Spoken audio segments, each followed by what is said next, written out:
अस्सलाम वालेकुम, मैं आसिफ हमदानी हूँ। ये वीडियो क्लिप देखें। ये अब ये पानी जो है ये कोई स्टोर कर लेना, जो लोग जो है सड़क ब्लॉक करके बैठे हुए थे ले जाएं अपने घर, जो है ये सारे का सारा पानी जो है वहाँ पे स्टोर कर लें, कहीं किसी हमाम में डाल लें, किसी टब में डाल लें वहाँ पे। तो ये पानी जो है ये पानी इसको हमें एक ब्लेसिंग की जो है वो शक्ल देनी चाहिए स्टोर करके।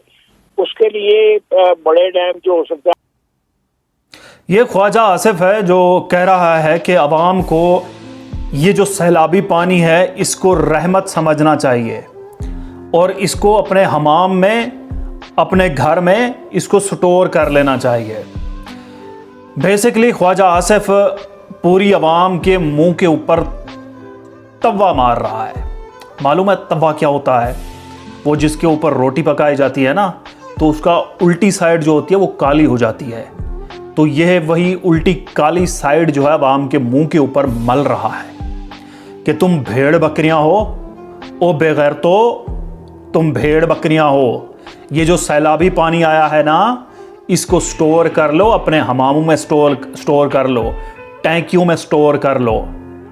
आगे मैं चलकर बताता हूं कि इसके क्या नुकसानात होते हैं। अच्छा, पहले मैं ये बता दूं कि ख्वाजा आसिफ हो, ये तमाम विफाकी वज़रा हूं, ज़रा इनको कहें, ख्वाजा आसिफ को कहें कि ज़्यादा मत स्टोर कर, सिर्फ एक बाल्टी इस सैलाबी पानी की ले, एक बाल्टी इस सैलाबी पानी की ले और वो अपने सर के ऊपर डाल के दिखा। भेड़ बकरियां समझा हुआ है अवाम को, बेगैरत समझा हुआ है अवाम को, तौहीन करते हैं बैठकर अवाम की जानबूझ के।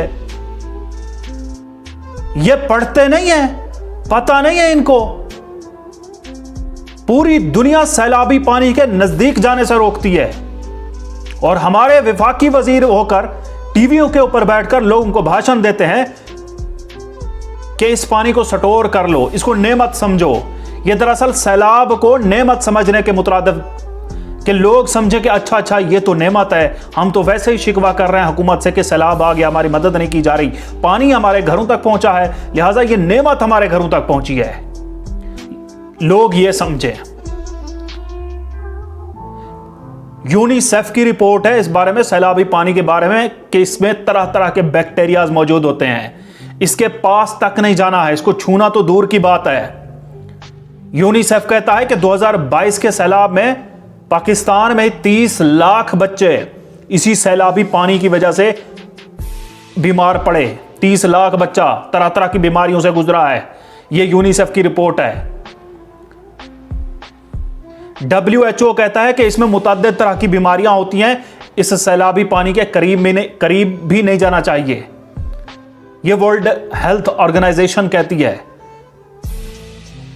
यह दरअसल अवाम के मुंह के ऊपर कालक मल रहा है बैठकर कि बेशर्मो, तुम हमारे लिए कुछ नहीं हो, क्योंकि तुम्हारे घरों में भी हमने पानी नहीं पहुंचाना होता है ना, क्योंकि हुकूमत की तो यह जिम्मेदारी नहीं है कि वो घरों तक, जैसे बिजली नहीं आती वैसे पानी ही नहीं आता। बिल पानी का भी आता है और बिजली का भी आता है, अलबत्ता आती दोनों नहीं है। तो लिहाजा ये पानी स्टोर कर लो घरों में।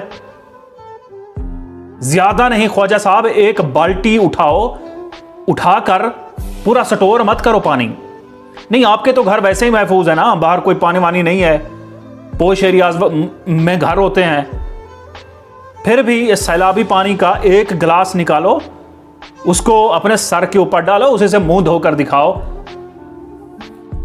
यह WHO की रिपोर्ट है कि इस सैलाबी पानी के नजदीक जाने से तरह तरह की बीमारियां, जल्दी बीमारियां पैदा होती हैं और 2022 के सैलाब में यह हुआ है और यूनिसेफ की रिपोर्ट है।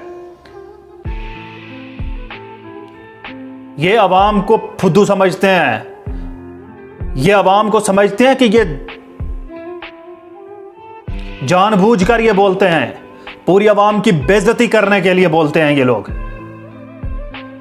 और मैं सुनने वालों को कहता हूं कि कोई भी, मैं पटवारियों से भी कहता हूं जो अकल से पैदल होते हैं, वो इसकी बात के ऊपर यकीन कर लेंगे। ओ भाइयों, ये बच के रहना है, इस पानी के नजदीक नहीं जाना है, बड़ी बड़ी बीमारियां होती हैं इस पानी में। ये तुम लोग को फिर फुद्दू बना रहा है